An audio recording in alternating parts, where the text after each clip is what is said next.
Hey, welcome to the Runaways podcast. My name is Cody. Today I am joined by Dan, as always.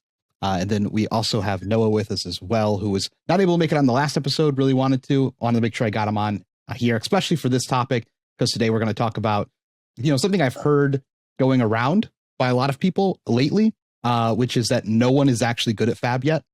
And more direct, like in like a year or two, or even 5 years from now, people are going to look back and think about how poorly everyone played the game currently. So we're going to talk about that, see if it's accurate, see if we believe in that, and kind of dig into that a little bit.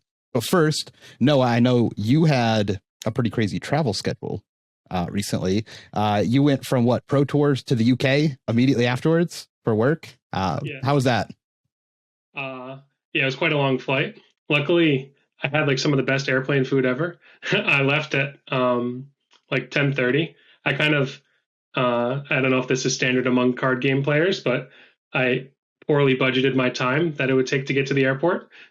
So I got to the airport at like 9:30 and my flight left at 10:30, and it's an international flight. So like, you're supposed to get there at least 2 hours early. So yeah, the people at the front desk weren't too happy with me, but I managed to get there safely, landed the next day, had a conference, and was able to spend some of that time on the plane doing my like tournament report write up. So used the time productively and then kind of shifted focus to work for the rest of that week. Cool. And Dan, you have left us to play Alpha Clash recently. So how has your Alpha Clashing been going? I played 2 total games in the last like 2 months. But no, I'm excited.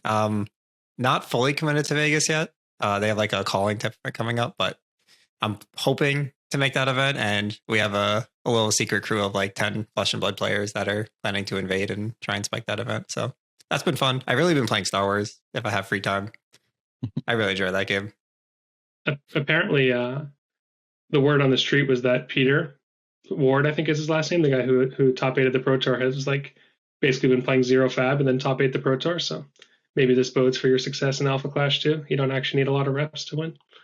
Could be. I don't know. The 2 practice games I played were pretty rough. I forgot I don't know. I forgot everything about the game, like what order you draw cards and ready things and all that. Mm-hmm. Yeah. Kind of our break time. I mean, we get it probably like another good week. And then it's like light testing because, Drumai is going to be gone. So you'll have to do a little bit of testing for Pro Tour or Pro quests that are going to be going on. First week will be standard. And then after that, you're kind of going to want to shape things up around the fact that Drumai's gone. I just want to say thanks for everyone who has joined the premium Discord, especially the people who have joined to take advantage of the fact that we put out our full sideboard guide and our full gameplay notes for the Dory deck that we brought to Pro Tour. I'm pretty proud of that package. I think that package is really, really strong and not something that you often get. It has the whole deck list. It has all the sideboard buttons for every single hero in the game. It also has a game plan, it's like 3 pages, I think, that has every single hero in the game as well, what you're trying to do when you sit down across to play. It's like a really quick way to catch up on how to play the deck at a very high level. And I think that's been well received by everyone who has joined the Discord for it. So pretty happy with that. Okay. So without further ado, let's get into our main topic. And I have been hearing from people doing interviews or from other podcasts or just people in general, kind of this notion that they think that the current players that are playing the game are not technically very good at the game. When we look at a game, it's like back in the early days of Magic, how if you look back at those people playing, they weren't very good at what we would consider, Magic at the time. And I posed the question kind of as a general thought, and we'll go deeper into other things. But just, do you think this is accurate? Do you feel like it's obviously different games. So do you feel like there is such a big gap from what we'll have or as like a standard of play in 2 years or 3 years from now, that this period of time will be looked back as people not being nearly as good as we think they are currently? I think yeah, go ahead. Yeah, I just think the gap, it's always going to grow, right? Like the longer the game exists, the more people front load the work of learning the game for you and you can get up to speed. Yeah, it's an interesting question. Still thinking on my answer, I think. I feel like we've I have seen some plenty thoughts of people. if you want to You can jump in. marinate a bit. Yeah, I can ramble for a sec, put you to sleep while you're thinking. So I think one of the biggest reasons why people make mistakes is before the game starts, as you were mentioning, Cody, how you have full, not just sideboard notes of what cards you're putting into your deck, but the precise nature of your game plan in a specific matchup. This is one area that I think, unless you've put like infinite reps, and reps in a sense of you're actually analyzing not just who ended up winning or losing the match, but what were the outcomes of key decision points. Did you make the right decision with the information you had at the time, not like hindsight of, oh, this happened to work, so I'll try it again next time. So before the game starts, like having that game plan of what you intend to do with your cards. Since in Fab all the cards are so modal, right? This is like one of the differences with your Magic example versus Fab of why there's potentially like a larger learning curve in Fab is when you see a card like I'll just take KO for example, since that's the deck I'm most familiar with. If you take a card like Savage Feast, the card really has three ways you can play it, right? You can play it off of an agility. You can play it by using Tunic, or you can just block with the card. So it's like in each different matchup that you play, you could categorize it as having a different role in your deck. And if you don't know that going into the matchup and you end up playing the card in the role it's not designed for in the matchup, then you'll end up with like a worse outcome. Yeah, I think that's a good point. Yeah. I will say, I think my mind was recently changed on this. When I was hearing this probably a couple months ago or, like half a year ago, I didn't 100% agree. I think since we are the nature of a game that is built on math, which is a lot different than a lot of other card games. Almost every decision and every card that you play and everything that you do can be broken down in a math basis. So there is like a little bit harder to say that like we aren't playing correctly currently, because we can again put those building blocks down into like a complete math framework and say, hey, is this math even make sense? And you can't always do that with other games because there's typically a lot more like nuance into the decision making. But recently, after this last weekend and after actually sitting around and watching games and thinking about it a lot more, I think my mind was changed. I think the opposite. I think we're being held back because we think it is completely a math game. There's like a lot of how we play. And I give a really good example. When I was watching the other Dory Hatchet decks play, I noticed this pattern that kept happening. And I think I mentioned it at Pro Tour, which was like they would get stuck with like 3 cards in their hand quite often just by the nature of how their deck was constructed and like not having Tunic and other things like that. So like their opponent would play out their turn, then it would kick back to them and they'd have 3 cards in hand. If you don't know, most of the time our Dory build has 2 cards in hand when it goes back to our turn. We're trying to block super efficiently and get numbers on both sides. And then we go to our turn and swing as efficiently as possible. But they would often have 3 cards going into their turn. Even if one of the cards was like completely useless, what I was noticing that their opponents were like really blocking them a lot more and giving up a lot more cards because they were afraid of that 3rd card. And in our testing, we weren't really afraid of the 3rd card because we had like a deeper understanding of how the deck worked. And so we found that like holding the 3rd card was like not like you didn't get any benefit from doing that. You had a math trade. You decided not to block for 3, and instead of not blocking for 3, you now have this card that you're probably going to set because you're probably not playing a 3-card hand. But I noticed that the other Dory lists were getting a lot of advantages and kept snowballing that turn after turn because their opponent would give up a little bit extra that they normally wouldn't. Maybe it's like an extra piece of boots or an extra armor piece early so that now their bigger turn later can actually punch through better because they don't have that armor piece. Maybe it's just they just like, oh, I took 2 on the first one and then the second hatchet is swinging in and you're holding a card. I'm just going to give you a card here that I normally wouldn't, because they're afraid that you're going to go over the top for +3. So they want to get that. They don't want to take that much damage. Right. And then that would lead into them having less to punch back with and leading to the other Dory deck having more cards in hand more often. And when we play, we removed a lot of the thought from the opponent. We're just playing math, right? Like we're just playing like it's more efficient to block for 7 on your turn and then go to my turn with 2 cards and play a Blade Runner and swing twice. But your opponent doesn't have to make any decisions there because everything's on the table. And when we were playing and testing, even if we were holding the extra card, it still felt like everything was on the table because we knew it was in the deck. And I think we were like missing that small part of the game, which happens a lot in Magic and happens a lot in other games, which is like bluffing or additional value you can get when your opponent has to make a decision that they don't have full information of.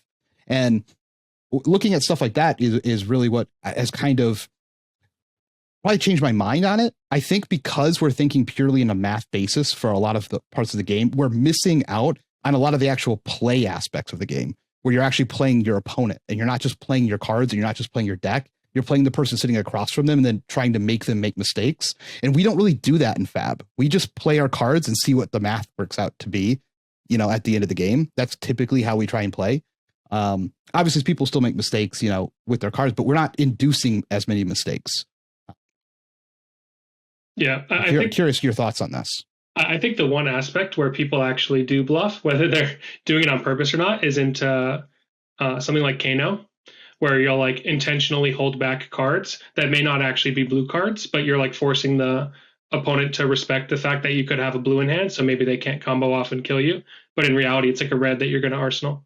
So I think that's like one aspect where people kind of oops into the strategy you're referring to. But it also just coming from the opponent side, because like I don't know, I feel like the point of why we're doing this is to help the community grow and get better, right? Is if your opponent is keeping a 3-card hand like that, you can actually get a lot of information based off of the 1 card that they chose to block with. Because if they chose, like, say, it's like the Hatchet Dory mirror, for example, they block with like shoes on the first hatchet, block with a card on the second one and take 3. So they're keeping 3 cards in hand. Then based on the card that they blocked with, you can use that to not have the 3rd remaining card in their hand be a complete mystery to you to help you influence your blocking decision. Agreed. I think a good example is like something I've seen Yuanji do a lot that I don't see anyone else do. And when he was really practicing with Azuri, there was be times in the game where he would hold an extra card and he would just Azuri a card that he never planned on putting in play. So he'd play the stealth card, then he would activate Azuri ability and banish a card, and then wait for his opponent to respond, and then just not resolve the card that he banished. And it kind of reminded me of like playing poker, where an old strategy used to be that you'd go and sit down at a poker table and you would do nothing for like an hour. You would just fold. And then when you played your first hand, you would just make a huge bluff because you were playing so tight the entire hour. People are like immediately folding to you because they think you're a tight player. And then you show the bluff. And that just like completely blows up the table image. And it's like something very similar with the Azuri. Like early in the game, you can just like take an extra couple points of damage and make that play. And they're going to think, they're going to respond to it if they have like a D-react or something. But as soon as they see that you don't actually put the card on top and you just let the stealth card go through, like that changes the entire dynamic of the rest of the game. And Azuri games are very long.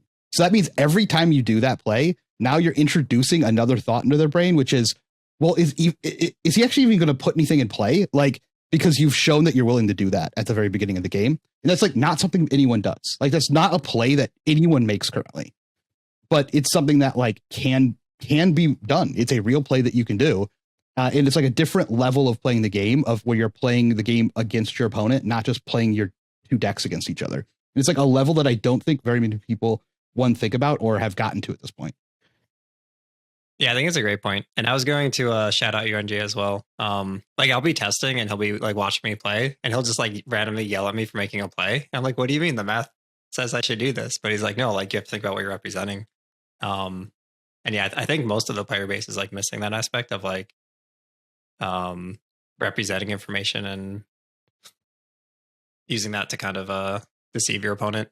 But going back to your earlier point, like even just looking at the math aspect, like there's like infinite decision points in a single game of Flesh and Blood. Like if you actually factor every decision of like how you use every card and like how they affect each other. So like I feel like the room to like perfect that is like will forever be chased. Like it's so hard to play actually perfect for an entire tournament on every decision. So I think from that perspective, like yeah, we should always be getting better at this game, right?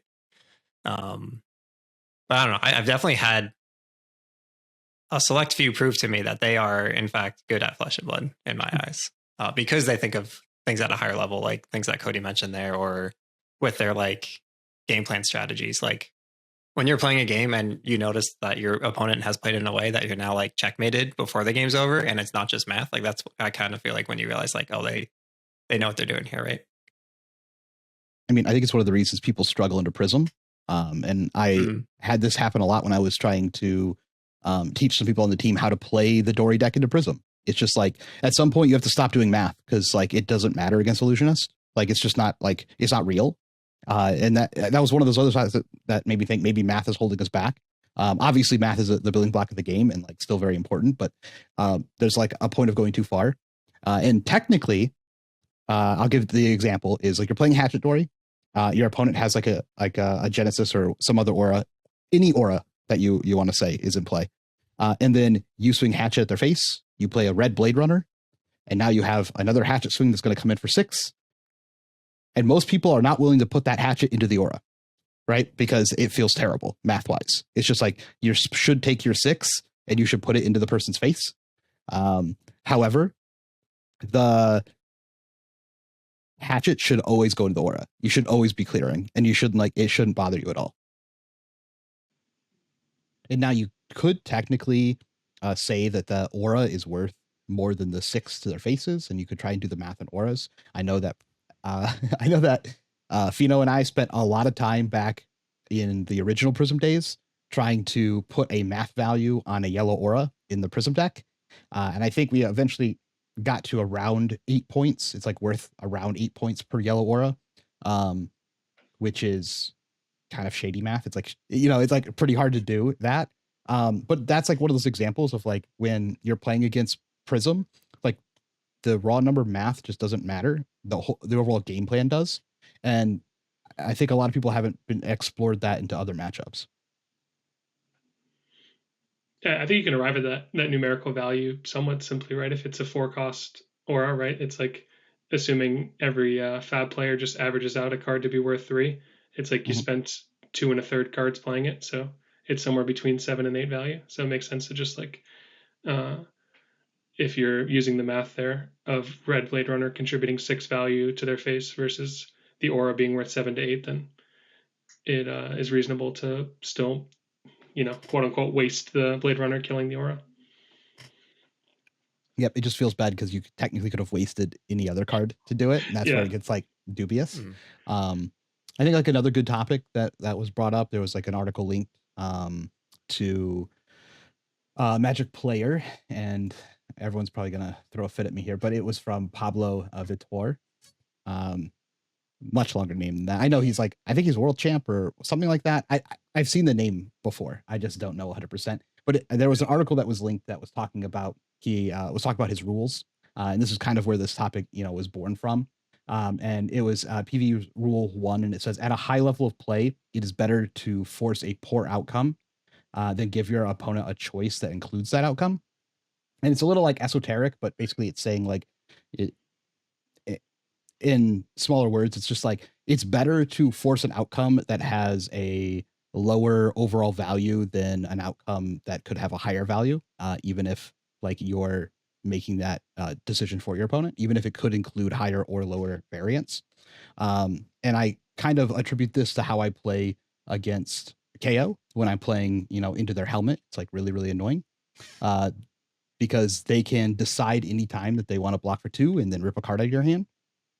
And for a while, we were trying to play in like a style with a Dory deck that meant like no matter what they hit when they decided to resolve their helmet, that we could still have go again and play through. But like that wasn't like a guaranteed way you could play the game. Like you don't know when their big power turns are going to come where you have to like slam a bunch of cards in front of it and then you only have 2 cards and then they juice you and then they go back and do another big turn because you need to be able to punch back a little bit after a big turn.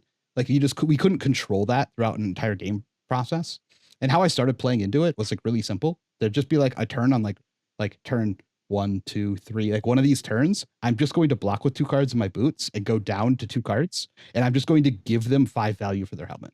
Like I'm just going to present them an opportunity where they should block with their helmet, and I want them to block with their helmet. And so like I'm going to swing a hatchet. I'm going to be holding a go again. Pretty obviously, I've blocked with my boots, so I obviously want to put my boots back up, and I'm just going to hold that 1 card that I'm going to play with go again and give them the option to just like put the helmet in front of the hatchet and stop the other hatchet from coming in and give them a very obvious amount of value. And I don't think they should block there though, right? I don't think they should. I don't think it's quite the same because you're deceiving them on the value. You're doing the second step in the document.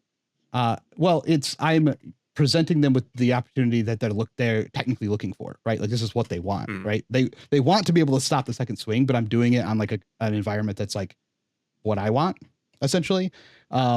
But it was like people would still take it because they're getting like a guaranteed 5 value for their helmet. But I'm fine with that trade because I don't give them 7 or 8 later in the game, right? Like I guarantee that they don't get 7 or 8 later in the game. Now, later in the game, they could only get 2 sometimes. And that happened in my game on stream. You can see that I presented an opportunity to just stop 1 card from my hand and stop the hatchet swing, and he didn't take it. And then later in the game, when I gave him another opportunity, it didn't matter what he picked, and he ended up only getting 2 value out of the helmet. So in that case, it was better for me that he didn't do it. But I find that when I'm playing into that style, I think our math is a little off on it because I get to keep the card that gets intimidated, right? A lot of the times they're thinking, oh, I stopped a 6 damage swing or I stopped a 5 damage swing and you didn't refresh your boots. And yeah, there is a loss, but it's kind of just a delay. It's not even a loss. It's like you delay. Yeah, that's what I'm saying. Like, really, I don't think you really only lost my boots. That's the only thing in my mind that I lost is my boots because I'm going to put this card in my arsenal and play it next round. I'm technically half a turn behind in damage now for whatever relevancy that might have to the game. So that has to be categorized as some sort of loss, right? But overall, I think the numbers and when people see what the number, it looks like they blocked 5 or 6. I don't think it's as straightforward as that. I think they go +2. Yeah. Because you convert a card to 2 damage, where 3 is your baseline, like every card in the deck blocks 3, and you lose the boots. Yeah. I think this is another situation too that opens up. I don't necessarily agree earlier, by the way. I kind of refrained from commenting about the whole Yuanji, like just go neg 1 card strategy. But I think this situation where the bag is involved, actually opens up areas where you can assess how your opponent is going to play their flesh bag if you present this scenario to them early enough in the game. And you can kind of like draw attention to be really debating about what you're like blocking with. I always say like this general guideline in Fab is to like plan out your next turn when you're blocking on their turn. So when you're blocking on their turn, if you block with 2 go agains and then like keep 2 cards in your hand, one being a blue and then one being an unknown to your opponent, they're thinking it's like 99% chance you have a go again if you're going to swing like this, right? Whereas it could just be like a D-react. So like this is an area where you can see like you're basically gambling. You're gambling like 4 value kind of, or like the same 2 value, however you want to look at it. If you think of your set card versus having a second swing, because you probably only do this gamble if you have like a powerful card to set anyway. So you're like gambling on the flesh bag where if your card is like a sink below, then they just bagged for basically 0 value. And if they don't commit the bag there, then you now understand more about your opponent of when they're going to use their bag later on in the game. So you check for this early in a way that's advantageous to you in both regards. Yeah, that was the whole idea of when I started doing it. As well. And it's just like, but I just don't see game plans like that very often. And it's not me trying to toot my horn on this or anything like that. It just happened naturally while we were like testing.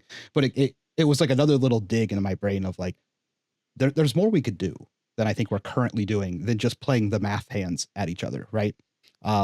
It kind of feels like there was like 2 major breakthroughs in the game, and I'm waiting for the next breakthrough. And like the first breakthrough, in my opinion, was second cycle matters. That was like the first breakthrough, and that happened kind of at the same time. It happened with Chain when everyone started actually blocking a lot, and that kind of culminated into the Oldhim going from a terrible hero that everyone thought was bad to Oldhim being a good hero because the entire strat was block, swing, hammer, and pitch stack Oakenolds, and then just Oakenold on the second cycle. And that was like the first introduction, and then Starvo was the second introduction of like bottom pitch stack matters, and that was like the first, I think, one of the major breakthroughs in the game.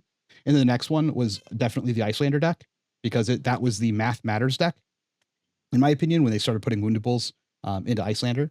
I will 100% say that from that point on, while people were still doing math beforehand, and that's something that we did, in Chain and other decks quite often, it was not as central focus of how the game operates in my mind until that deck really came in full swing. And then it from that point till now, it feels like we're in the same era of just math matters. And I'm waiting for that next third pillar to come into the game that I don't think we've seen, completely drop yet.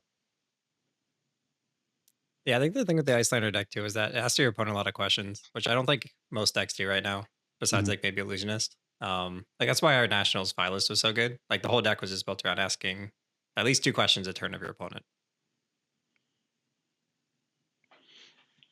Which that lets you play into like the deception and all that too, right? But if you're just presenting numbers, then it's kind of the skill expression is limited, right? Yeah, I just think the way that card design has gone now, it's like most of the things that ask your opponent questions, you think of probably like a more aggressive Bravo that's like presenting crush effects, or like an Azalea, which are inherently kind of inconsistent strategies, or like a Ninja 2 Katsu, right? Like my Katsu opponent went Kadachi, Dishonor, Pass, but then sometimes they just like do 30. So I think, one of the problems with why the asking your opponent questions thing has kind of phased out is we don't have a hyper consistent way of doing that like we do with Icelander. Yeah, that's a good point though. Like the 3 new Mysteria heroes, they're all like the ask your opponent questions heroes, right? Assassin, Ninja, and Illusionist. So we might get some of that back, and we might be doing a little more bluffing and that sort of thing when the set drops. And if we're based around blues and instants, then they should be like theoretically pretty consistent, right? If like you're intending on casting blues. Yep, that makes sense. I also think another big skill I don't think people have are missing right now is being able to judge where they're actually at in a game accurately. Because I don't see very many people's play patterns change as the game goes on. It's still just play hand that makes most math sense. And while that's still good, like there's nothing wrong with that, there has to be a point where like that's just not right. And we're starting to see that a little bit with Scabs. Like that's when it's like popped in, right? Because like it's like a really easy lever to look at to be like, I'm really behind. Maybe I should just roll Scabs and see if I can come back, right? Like, and that's like a real thing that you should probably do some percentage of the time. And I think that's like the next lever, because it can even be as simple as like, I'm behind here. If we continue this strategy, I'll probably lose most of the time. And people don't know what that percentage is yet. Like we don't know how often it is that your opponent bricks and that you get to come back in the game. Cause that's the current strat is like the current strat is I'm behind. So I need to play as efficiently as possible and just hope that they brick a hand. And I hate that, but it is like the current way to do it. And there at some point might be a more of a play of like, I'm really far behind. I lose this game, say 85% of the time. If this continues, it might be a higher percentage for me to like hold more cards and bluff a bigger turn and get something out of them to try and take some momentum back. Right. With like relevant on hits or something. And that's like not something that's done very often right now, outside of now it's starting to be thought of in Scabskin's world. So I think a good example is like Sync Blow. Like I do this a ton in our Dory deck. Like if I'm recognizing I'm behind in the turn cycles, I'll start greeting my Sync Blows to like hit the high roll go again, that kind of thing, instead of like doing the safe option. I think a lot of decks actually have like the means to do that kind of thing. Yeah, where you throw the boots in, you throw all your blocks in, and you're exactly, just like, I hope I hit a go again, and like that's all. Well, it's not. I hope it's like no, I need to hit a go again because I'm behind. This is how I come back. Yeah, I think people like draw. They would say that what you're talking about right now, Dan, is super different than rolling Scabs. When in like reality, if you do the math of like the odds of you drawing a specific go again is probably lower than the odds of you like hitting 2 action points, right? But like what you're doing is not perfectly in normal. but I hear your point. You play like 35, right? So it's like about 50%. Yeah, which is like about the chance of hitting 2 action points. Agree. We can talk about Scabs if you want. No, I was just saying in general, like that's a whole other topic. Yeah, it wasn't meant to be about scab specifically. It was just about like I people agree with you. not understanding percentage. But I wanted to say one more thing too, is about like identifying how you do win, because like you can make these gambly plays, but like is that the play that lets you win, or like sometimes you just have to pause, like take 15 seconds, be like, okay, like what is the scenario where this game turns to allow me to win, and then try to play for that. I had an example too that came up for me where I ended up punting this game away because got tilted, which is a whole nother topic. But I put myself in a chance to win of like my opponent. I see that they're playing 6 pulpings, so I'm like, okay, the way that I can win this game now is if I draw one of my reckless swings and I'm able to set it, then like I can potentially make them IP2 or IP3 themselves, and then that's like the play that will shift the game in my favor, and I can become the aggressor from there. And I end up lucking in like to actually happening. But I think just identifying like, okay, what's a scenario in which I start actually winning this game will help you make these like greedier lines. And that's why you see high level players tank so often. Like it's usually at points where like the deviation has to occur.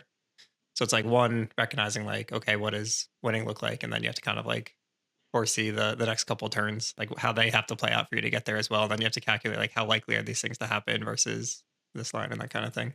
Yeah. I mean, the beauty of Fab is it's best of one, right? So like there's no actual point in scooping. You might as well play to your out and try to win. It's not, there's no advantage gained of like going to game 2. It's not a thing. Yeah. And I'm not trying to advocate that like we need to completely play the game differently. These thoughts like came up in my head because I was doing all of my stats from all of my like tier 4 plus events. And I basically like 5%. I need to win 5% more games. Like I need a 5% more win ratio to like top half of the events that I went to. And I'm just like, and that's a lot. Like an extra 5% is like way more than it sounds. Like for example, I'm running like 95% win rate in limited at tier 4 plus events. And I'm like, if I was at 80%, then like I top a couple of these events more than likely, like, you know, assuming obviously everything changes, but like assuming, and it's like, so where in my play can I find like an extra 5% win?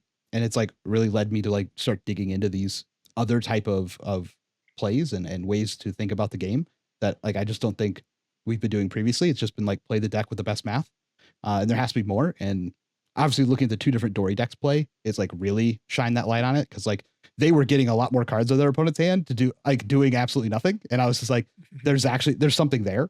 Like I don't 100% have like it all ground out and how to replicate that. But like I was just constantly watching them play games where their opponent's just like, yeah, here's 2 cards out of my hand every round. And I was just like, the game is so easy if you get 2 cards out of their hand every round playing Hatchet Dory. Like this is super easy. And then it was like doing it every round. And I was just like, okay, there's something else there that's like not just math, right? Like there's a little bit more there. That's so interesting with the Dory deck too, because I feel like with their builds, like holding an extra card, it kind of synergizes with the grains because you can dump it to like that embracers.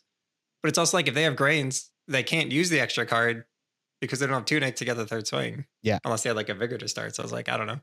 I have to watch those games again, see what you're talking about. Yeah, it was something I saw in person when I was like standing there, like watching games today. Sure. Some of them might be on stream because I did watch a lot of on stream games, but it was just like one of the things I noticed that they were getting that we weren't, but we were also like giving the opponent all the information what was happening on the turn. Like like half the game, we just show them this is exactly what's happening this round. Like you get to play with perfect knowledge, and there has to be some negative amount of value associated with that like we are not currently calculating, right? Like I had the same 100% exists, right? Yep. It exists, yeah, especially for certain classes as well. Like with Warrior, that should be one of your strengths is the hidden information. Yeah. Like I mentioned to Cody after the event, I was like, I'm pretty sure we're just supposed to hold every hit and run instead of blocking through with it. Because 1, you represent something on offense, but 2, it's like your best arsenal card in the deck. So like you might as well take the 3 damage hit to go for a big play, and you also might get free equity, right? Just from repping an extra card. Yeah.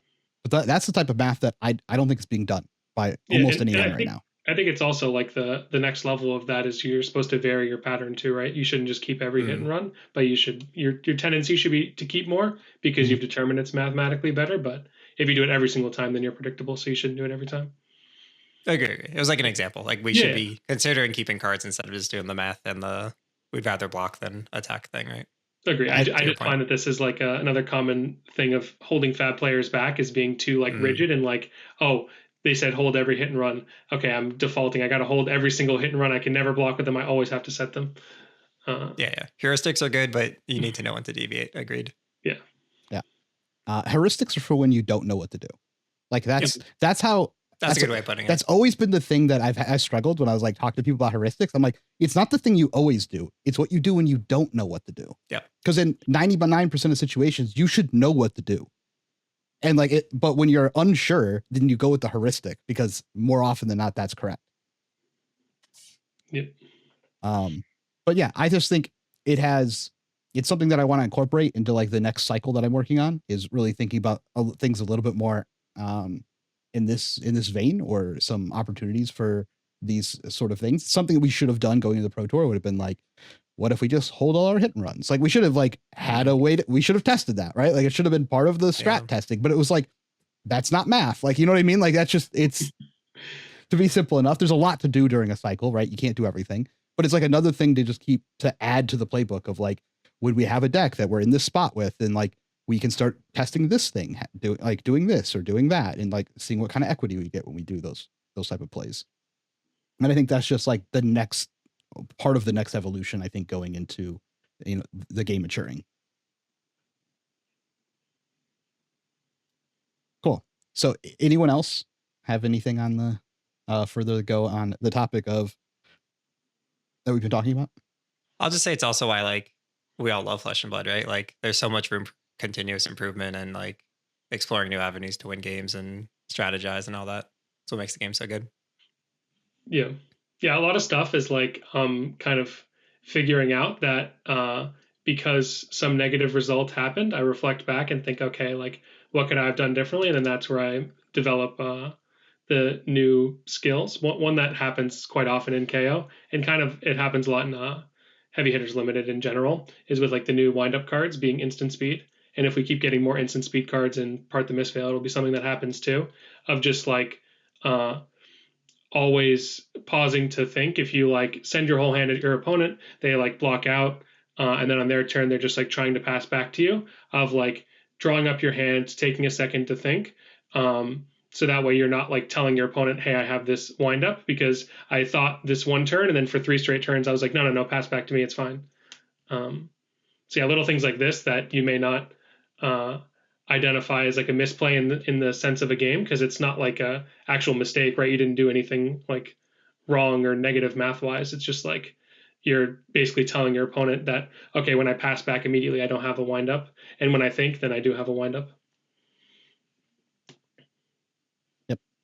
So and then if you get really good, you can keep the same speed when you have and don't have. Yeah, exactly. Yeah. If you have like infinite games on the deck, you just like draw the hand immediately, know whether you want to wind up on their turn or not, and you just like insta pass. But that's next level. I'm not there yet. Yeah. Great. Okay. Let's dive into some of our Discord questions. These questions are from members of our premium Discord. If you'd like to be able to ask questions on the podcast, as well as get the game plans and the sideboard for the Hatchet Dory deck, feel free in joining the Discord below. Okay, so the first question, I'm gonna shout out Fighting Walloon for linking the article in here for PV's rule number 1. We kind of talked about it a little bit, and it's a little bit too in depth for like just like a short little question and answer thing. But I did want to give you credit for shouting that out to me. I was just like, I read it and I was like, that's the thing. That's what that is. Cool. Next question is going to be from Robo. It says, and now that Hatchet Dory list has eyes on it and Misspell's on its way, do you think that it's still the best tournament deck? And do you think people are going to be prepared for it and tech against it? If so, how? Yes. Going into week 1 of Pro Quest season, it is the best tournament deck in the game, in my opinion. Yeah. Week 1, absolutely. No question. Because it can beat Kano and it can beat Dromai, and then it has all the advantages of being a warrior. Yeah. Even if you're like practiced and like expecting it, like it's still hard to play against. The math is still the math, despite what we said earlier. Like the math is just really good on the deck. Yeah, I think it'll only get harder too, because there'll just be more good players that have identified, oh, wait, this was like a real deck. There was like kind of a lot of sentiment that people didn't know Hatchet Dory was as good as it was heading into the weekend. So I anticipate that even better players will be picking it up and continuing to refine the list. So yeah, I think it's pretty strong moving forward. Yeah, I've been trying to play Kasai to prep for like after Dromai's gone, and it's like, man, it's really hard for you to play Kasai after playing Dory. It's just like I can't give up the third sword.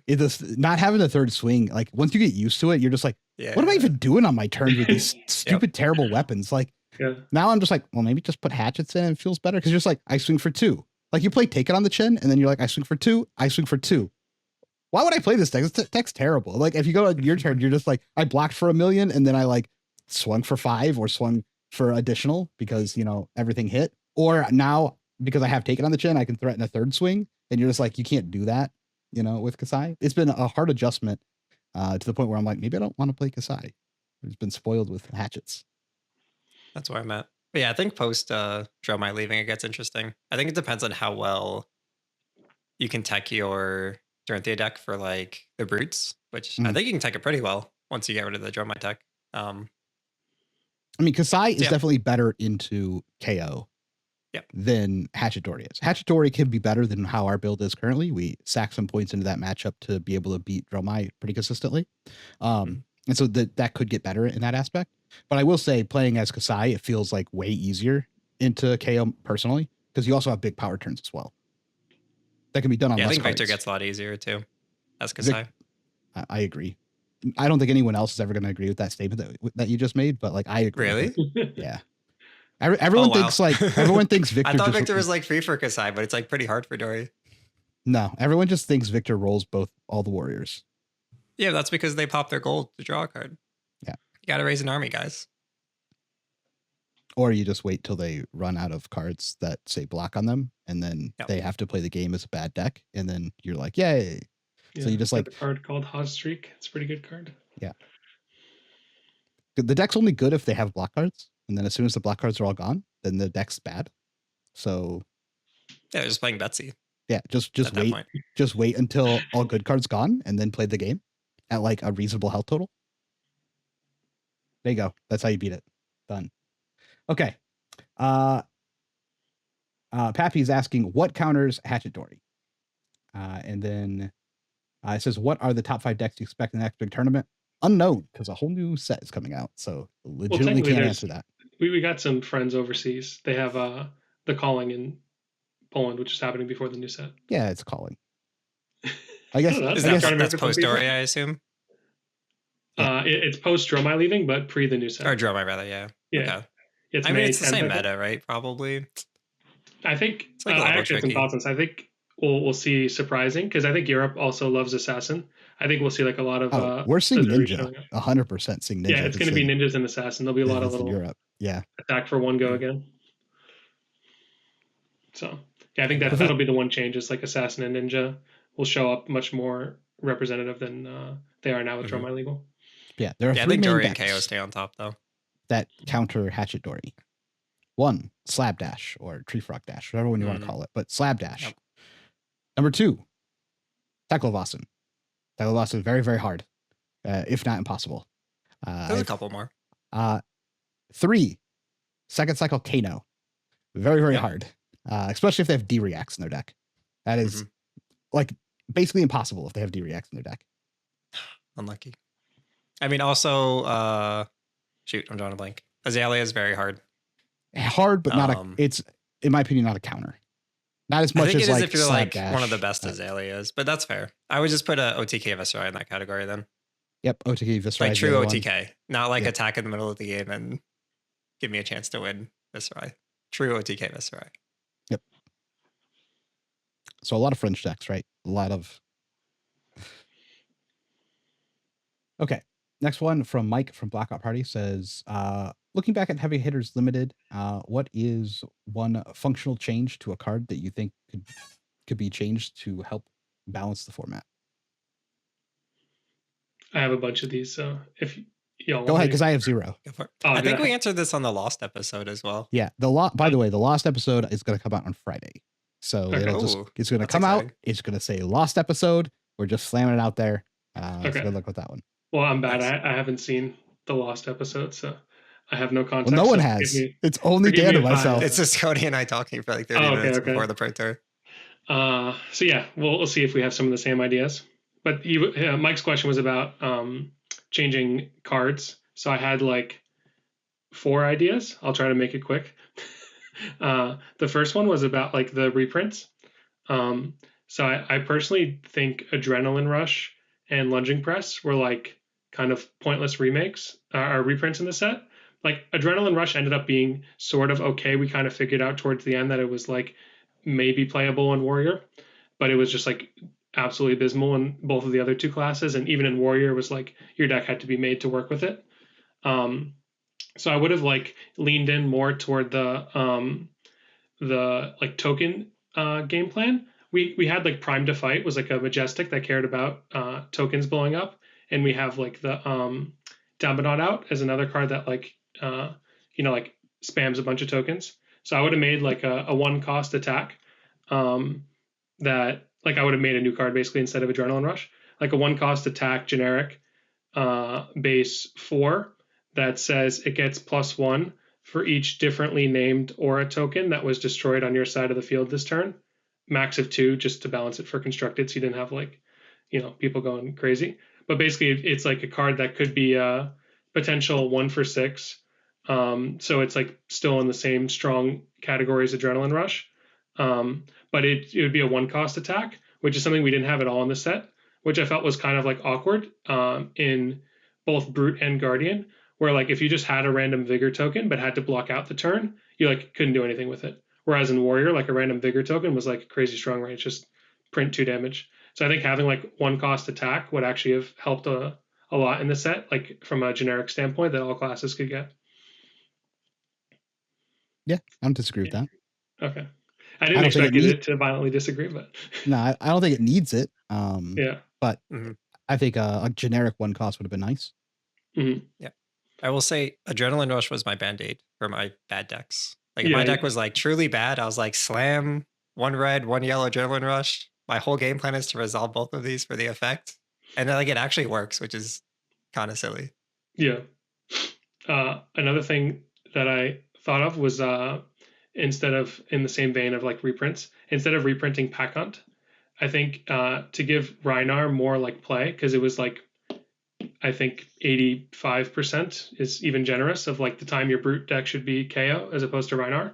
If instead of making Pack Hunt to where it's just essentially like why have Rhinar's hero power when you have KO, they could have made a card that's the same stats, just like vanilla 2 for 6, 5, 4, but it just said draw discard, like the same text as the cards that don't block, but without like any of the benefit, just like draw discard. So that way, like in a Rhinar deck, you still have the value of the intimidate most likely, while it's like more synergy with the set and not just like staple intimidate on a card to cheese people like turn 0 or the last turn. I don't know. I think that's unplayable. I didn't say it had like to if you're playing card. Rhinar, it's because you don't have a lot of 6s. And if you have to discard a 6 to intimidate, that's just not going to do it. I think we'd have to get around that somehow. Yeah, the card could be better. I just didn't want to make it something too strong, but I was saying in general, that makes like sense.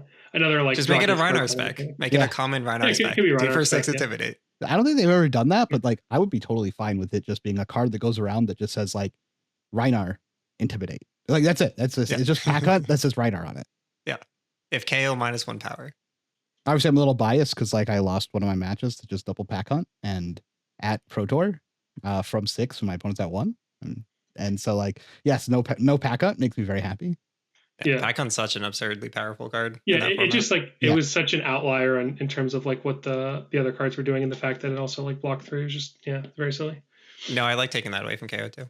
Yeah, in KO it also just like changed like what made the format good, in my opinion, was like thoughtful blocking and then how to get around it and then like properly like trading your cards on both turns, and it just said like KO doesn't have to do that in this round. Yeah, exactly. Okay, do you want to hear more? Yes. Okay. Sure. So the next one is about Lunging Press. That was another card that I always try to think of when I think about like set design. It's just stuff that's interesting to me of like making it new player friendly. And I feel like we kind of had the logic of most of the buffs in the set were things that worked on your class's attack. So like it worked on both the weapon and like the normal attacks. But then we just have like randomly lunging press being generic and only working on attack actions.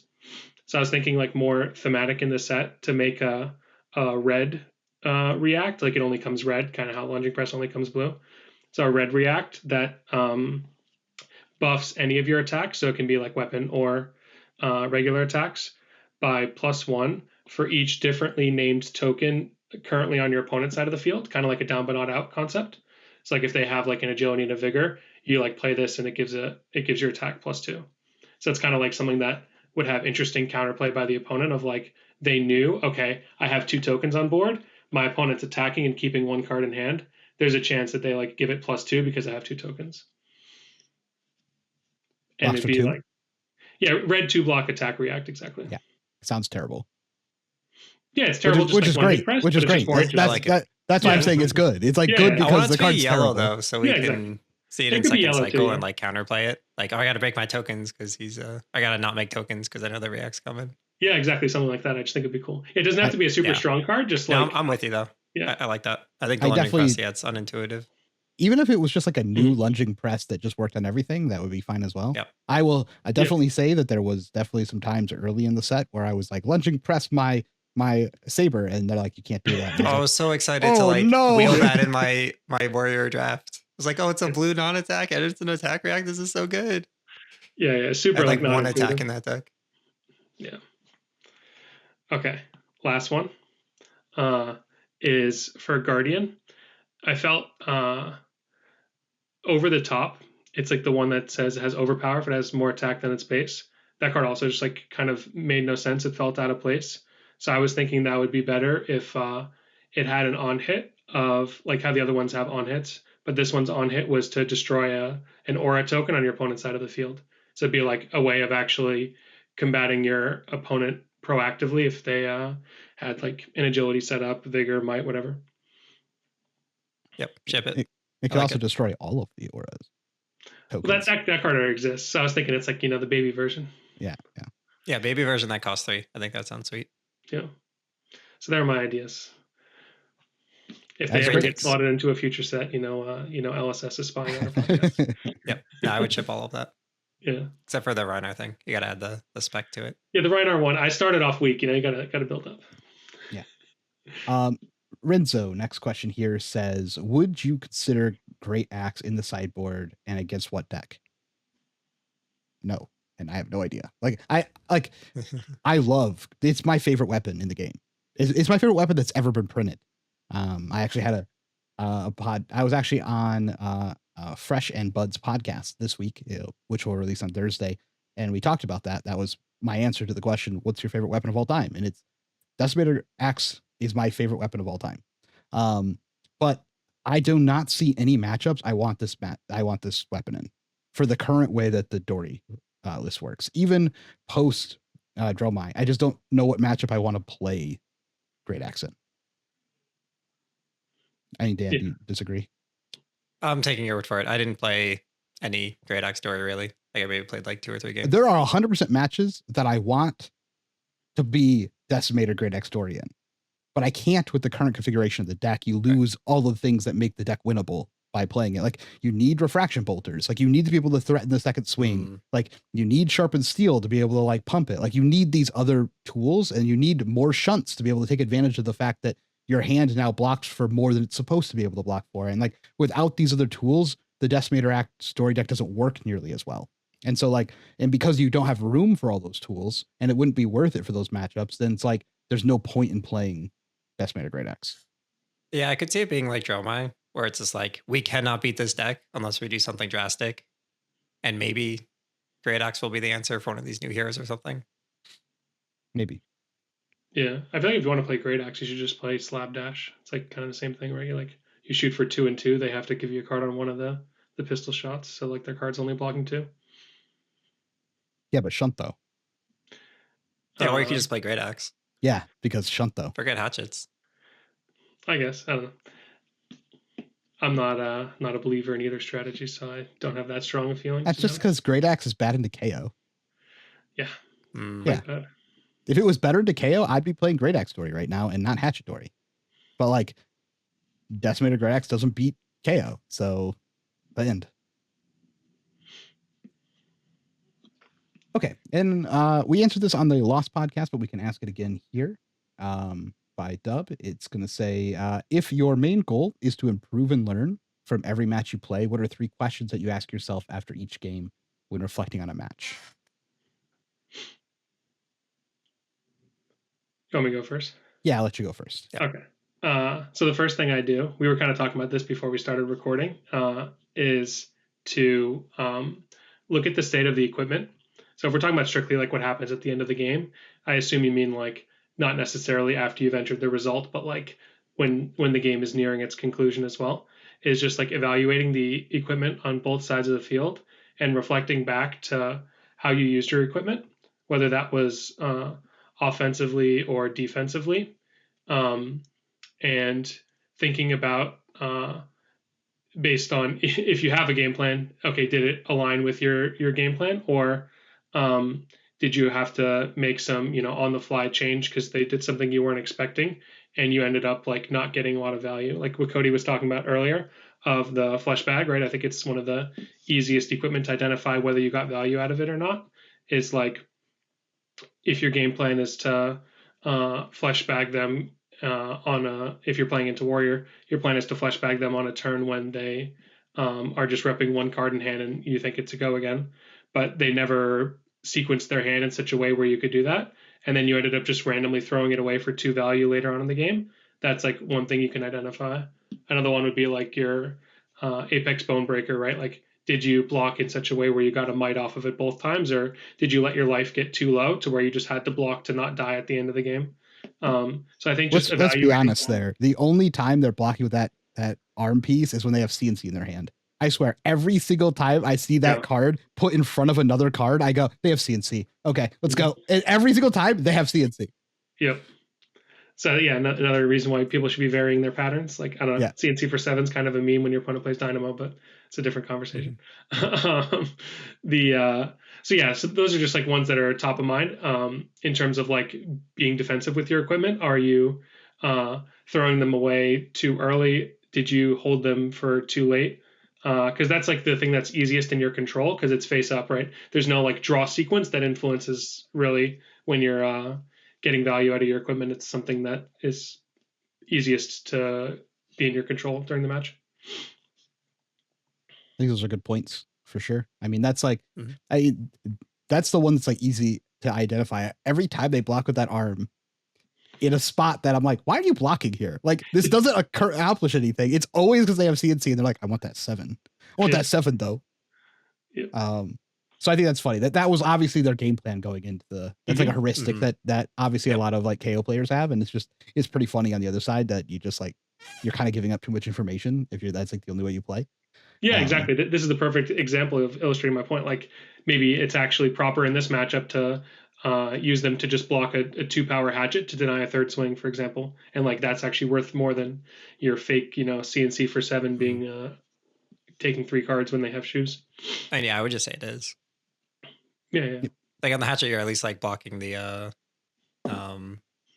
gloves and +1. Yeah, and like you said, blocking 7 is a joke for warrior. Yeah. I just you reminded me of that when you started talking about when you brought it up, and I was like, hey, this is the thing. Another one too is like certain decks. There's not that many of them that exist in Fab, but the one that comes to mind first is Bolton. If you're playing Saber Combo, like you want to be thinking about in your game. Is the goal of my equipment to block for the ability to let me charge my soul without having to leak too much damage, or is it I'm just gonna fridge them and then present my like triple lumina and I need to like never block with my equipment the whole game because I need to triple lumina them, for example. So like there's some heroes too where you want to think about your equipment in context of what threats your opponent would present if you're playing into like an Azalea for example, that's like a matchup where you're definitely going to want to be like, okay, I need to save my equipment so I don't get inertiaed away. So you may have to like leak damage early on, and it seems face up like, wait, why would you take this infecting shot when you could have just thrown a 2-block equipment in front of it? But it's because like you need to guarantee be able to deny the on hit later on in the game that prevents you from enacting like your I win this turn strategy. Agreed. I mean, it's very similar in chain. If you're playing a chain mirror, then like the only thing you wanted to use your husk on was CNC by your opponent. Like, so most of the game came down to like trying to guess when they were going to play their CNC and like try and feel out based on like what patterns that they presented to you. And then whoever could like correctly put their husk in front of the CNC, it had like a huge advantage in the matchup. Mm-hmm. Like nothing else. They'd come in for like 8, 10, 12. I take it. CNC, husk. Like, yep. That's it. That's the whole game plan was just put husk in front of this one card. Yeah. So I think that's a good point. Yeah. One more too. Sorry, Dan. I don't know if you're brewing something there. I got one more. No, I can do mine again, or I can listen to the lost episode. When Either way is fine. Fair.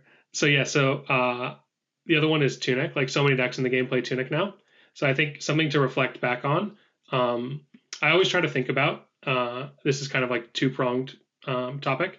The first thing I try to think about is like whenever I'm debating whether this is in testing or in like an actual tournament of like, okay, I was considering playing card X, but instead I registered card Y for this event. So every time I draw card Y, I want to be thinking about, okay, what if it was card X, right? So the first aspect of this is if it's like in the Brute deck, for example, a lot of people play Enlightened Strike. So you always want to be thinking about like, okay, if I draw this Enlightened Strike, is the Enlightened Strike better in this situation than a 2-cost Brute attack?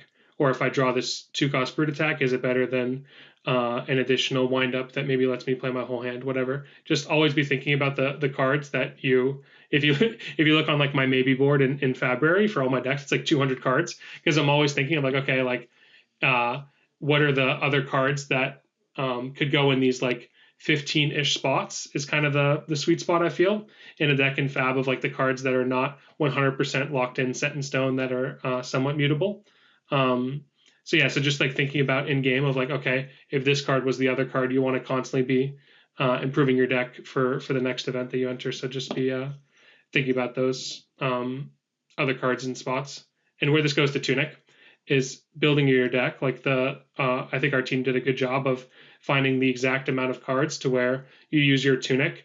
You should be using your Tunic basically every time it comes on to 3. You don't want to have too many cards that tax your Tunic, but you don't want to have not enough cards to where like you're never getting value out of your Tunic. So yeah, I think that's like a great starting point if your deck leverages Tunic as its primary chest equipment, is to construct your deck in a way where you're more likely to be able to get value out of it every 3 turns and not have it either stagnate or be too taxed. I mean, there's the opposite argument. If you only need it once in a game, it still might be worth just running the Tunic if that once in the game is powerful enough. Mm-hmm. Right? And that was like one of the things Fi. I think our deck Stubby Fi is a great example of that. I mean, to the point where they ran the other chess pieces Blossom just to get that $1 and go off. And that was something that we recognized where Grains was great and you can get a lot of value out of it, but like we really need the dollar when we need the dollar. We don't just need to, keep reoccurring it, right? Yeah. Cool. Well, I think we've covered a lot. It's been pretty great. Thanks for coming on, Noah, especially prepping all of those answers ahead of time is very helpful as well. But I think I'm going to go play some Balatro, so I'm going to say goodbye, everyone. Let's go. Right, Yep. Bye-bye.